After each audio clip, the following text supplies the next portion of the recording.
you must pick a side now. Do you want to do McBride or do you want to do Mandla? Who do you want to do? No, you're putting, you're remembering things wrong. I did not. I am what? What's happened? Be very careful what you say. What did you say to me? No, what did you say to me? I'm sorry, but your tone is very intimidating and it's putting me off. Yes, So- you know what, ma'am? Your behavior has been intimidating since 2016 to many victims that you have targeted and plotted against. So this is a taste of your own medicine. Okay. So when you follow people's children and probe their mothers' homes, that is intimidation. That is intimidation. When you go through people's private records on their homes, their bank account, when you expose them like that, that is intimidation. When you're sharing numbers of ministers, when you are saying, let us next on our list is the minister, let's go. That is intimidation. You came here today crying. Yet you were going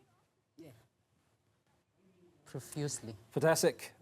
Big thank you to Amahle Jatra and Ongeziwe Gusha for coming onto the show. As we take a look at what's happened in social media. So, Onge, let's start there, right? On what you saw, what was important, and obviously what you were capturing in that clip that we just watched. Thank you so much. And well, actually ad hoc. Ad hoc was very hectic this week, especially towards the end of the week. That testimony started very, I don't know, it was a surprise for me. And I had thought that Ms. Trent would come there with confidence. I mean, already two of the people that she's associated with had already appeared at the ad hoc. So I thought that she got this, you know, and immediately she started, she just couldn't. I saw her touching her neck. I could just sense that her mouth is dry and she was drinking water excessively as well. And yeah. So when you put this piece together, what were you depicting? I mean, what was the message? I'd imagine that it wasn't just you. It was a lot of the followers that you have on social media. It was this global messaging that you were trying to depict. And what was that message? I mean, what was the fundamental thing that you were putting across? I get a lot of comments on Honorable James and the way that she handles all these testimonies. And I would get tagged on clips and people say, come, please do this for one for us. So I sort of get that idea before I can do any of the clips. But what I got from that with the global audience was that people actually wait up until, because Honorable James actually came at 2 a.m., if you do remember on that day, 2 a.m. So we all waited for that moment because she always comes with scripts. Receipts, I mean. She always comes with receipts. She always comes in at the right time and asks the right questions. So we were all waiting for that, that testimony. Amahle, when you looked at social media in the past week, obviously a number of issues that we're going to unpack over the next 15 or 20 minutes. Paul O'Sullivan returns to Parliament, his dramatic walkout, obviously, before his return, his apology being rejected by some members of Parliament. Did you get a sense of this on the socials this past week? Yeah, I think a lot of social media is kind of a little bit over Paul O'Sullivan. He seems to be very brazen and kind of giving an air of he's untouchable. And I think that was the need for the apology, because it doesn't strike me as someone who would just apologize. I mean, we watched the ad hoc and all those other things. So I think it is a sense of realizing that your arrogance is not going to get you far in this situation, because I think we really are unearthing problematic situations within the police and South Africa in general. So I think the social media sentiment this week was very much that we're tired of this guy. Why is he even... I mean, why aren't we pursuing legal avenues towards him? We've heard a lot. We've also heard that, you know, President Cyril Ramaphosa also created that unit that's now going to start prosecuting people from the commission. why can't we get him into the commission so we can start those proceedings? Because obviously this is ad hoc, it's still parliamentary. So I think there's a lot of frustration with how a legal immigrant infiltrated South Africa's systems in the way that he's infiltrated them. And there's kind of just a frustration of, if General Mkhwanazi didn't come up and do the press conference when he did, when would we have known these things? Is there still much sentiment around General Mkhwanazi? Because obviously him coming out as he did has opened this massive can of worms. Yeah. Do people still remember that it's courtesy of his actions on that day? 100%. Of Yeah, course. I think on social media it is still very much. I remember there was a situation, I can't remember the details of it, where they were trying to discredit him now in the commission. And it was literally hands off the general. That was what was trending on social media.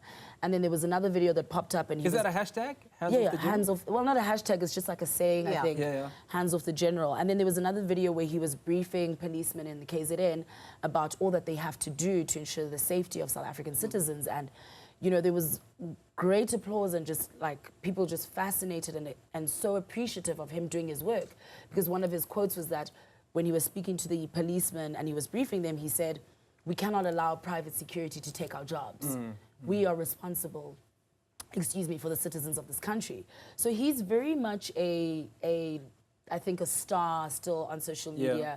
I think all of us are very appreciative of what he did because, like I said, we wouldn't have known what was actually happening in our country, or rather how bad it was, the gravity of the situation. Yeah. Okay, let's tone things down a bit, right, and talk a little bit of entertainment. Showmax will be shutting down, and there are conversations over its future. What sort of reaction did we get on social media? Yeah, to be quite honest, it's been a lot. There's a lot that's happening, especially in the entertainment industry, and to hear such things like Showmax shutting down, and there's a lot of things that have been happening on DS. Yeah. I haven't been following those news specifically, but it's scary how these things are sort of happening. I think maybe Amahle could give you more on that, especially. Yeah, I think so. The sentiment, I think, on social media, number one, people aren't really happy about it because I think there is a generation that is much younger that does not have DStv, that just automatically got Showmax, Yeah. and that's how they get television, right? But I think the big sentiment was around local shows. What is going to happen? Because Showmax has produced a lot of good local shows in South Africa. Not only that, a lot of good local documentaries. You know, the Tabo Bester documentary that Showmax did was brilliant. Yeah. Very in-depth. There was another one that was coming out now, I forget the name. So there's that sentiment, and also what is going to happen to the industry, the film industry, because they were also, you know, commissioning a lot of productions for the film industry. So that's kind of like the sentiment, and a lot of I told you so's on social media. Yeah. Because I think we were all aware that, you know, MultiChoice is going through some difficult times, and there was a lot of people who had said Showmax was going to be the first to go. So there's a lot of I told you so moments from those people who, you know, figured it out before the rest of us. And I'm sure where there's also I told you so, or I'm telling you something, is that row with the Democratic Alliance and the ANC over that now infamous billboard. What reactions are we getting to that? What are the talking points around that billboard? Well, so I was reading an article that said that the statement itself had garnered over 25,000 tweets from Banyaza Lusifi. So to delve into His statement about showering in the hotel. On that day, we had 25,000 tweets. It was obviously a big moment. For the Democratic Alliance to then take that opportunity, my personal opinion is that we are seeing almost a westernization of how we do election years. We're not used to that kind of dog fight kind of electioneering, you know? But the sentiment on social media is very much like, it's actually the DA taking heed from social media, because everybody on social media created their own AIs. You know, there was the Marie Antoinette meme, there was all these other things. So I think it's actually made, unfortunately for him, has made him more of a laughingstock. And I don't discredit the DA for the message. Yeah. Because the message is still very important, that we are living in a society when things in society is broken or infrastructure is broken, our leaders just automatically go and shower in other places, or maybe they don't experience the same issues we experience. And so I have to applaud the DA on taking that, and I think there is a big applause on social media for the DA, which we rarely see if we're thinking about the majority of this country. Angie, what did you pick up? Oh, well, if it was content, then they could use it. I saw a lot of, I'm going to shower at a certain hotel, AI-generated pictures and videos of that. Well, if it's their strategy to win over the people of this country, they might as well go for it. Is this fodder for people like yourself who are content creators and create content based on sometimes the missteps, right, of these politicians? It's not necessarily that we look at the misfortunes or the what. I feel like in most cases we haven't, as youth, we haven't got that space to play as active participant in our democratic country. And the only way I feel that millennials and Gen Zs can be part of this country's democracy and politics is by creating things like this, because these are the things that we can relate to. You know, these are the things that we do on a daily basis. So it's not like we are making fun of the mistakes, but this is how we know how to participate in it, since we feel so excluded. But isn't this life, right? That if you drop the ball, right, there are people that are watching. I mean, there's a measure of accountability, right? So if you're having conversations with a group of individuals who've come to a press briefing, haven't been able to take a shower, or, I mean, there were reports that kids weren't going to school, parents weren't going to work, right? And you have the luxury of going to a hotel. Shouldn't that remain unsaid? And if you do say, right, then isn't this you paying the penalty? Yes, of course. It is, and I think it's a misstep on him not immediately recognizing how insensitive it was, because it is something that can be solved with just but I understand that not the average South African can get that experience. You know. That quick just to respond immediately and just settle it. And I do think also the ANC then suing to, you know, get a billboard removed has now given it even more eyes, you know. It's now being covered even more, because they could have just had the press conference and had the billboard. So what are people reading on social media, right, to the ANC suing? I mean, this is crazy, right? Because you have a situation where you're failing to give people water, right? And then you sue the opposition for putting up this billboard, and you're saying we don't have enough money to take care of the water situation, right? But we're going to spend millions on suing these guys for something that we've caused.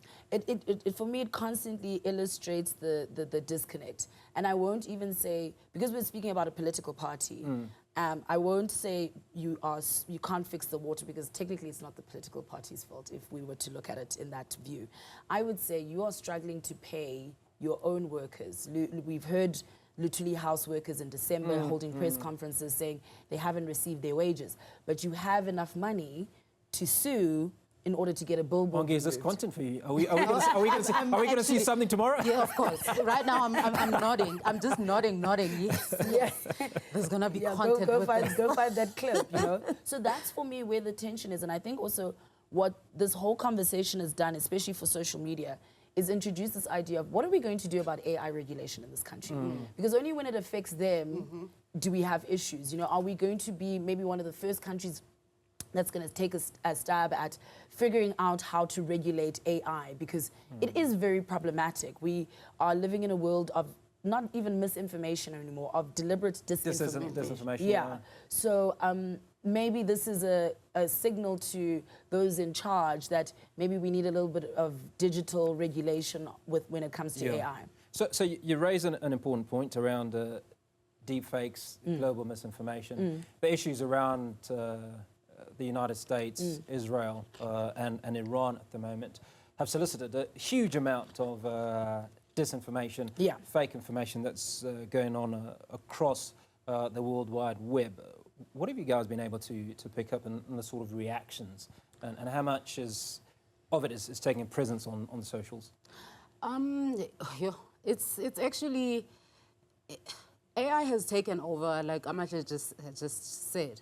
It has taken over, and I feel very bad for people because you'll see a video and you will immediately know, as a person that's always on social media, that nah, this cannot be real. You will see the signs, you'll see the red flags of is this real or not. But there's people that actually take these messages for a fact, and they go with that narrative and they will repost and do all of this. I feel like, for me, not necessarily we should stop the AI because we can't, it's too late right now. Yeah. But we can have education around what is real, what is not. And I feel like there's lack thereof in our communities of how to identify when something is actually real or not. Yeah. But here's the thing, though. When you talk about deep fakes, right? I mean, the fact that they even labeled it deep speaks to an understanding that there are individuals who have incredible capacity, right, to rewrite, recreate, and put across information that isn't true, Yeah. that makes it look real. Yes. There are also people that have capacity to verify, right? So one of the biggest challenges is people that are unable to verify some of this content. What have you observed in the last week around some of this content that's true versus what actually isn't true? So let's use Iran, Australia, America, and Israel.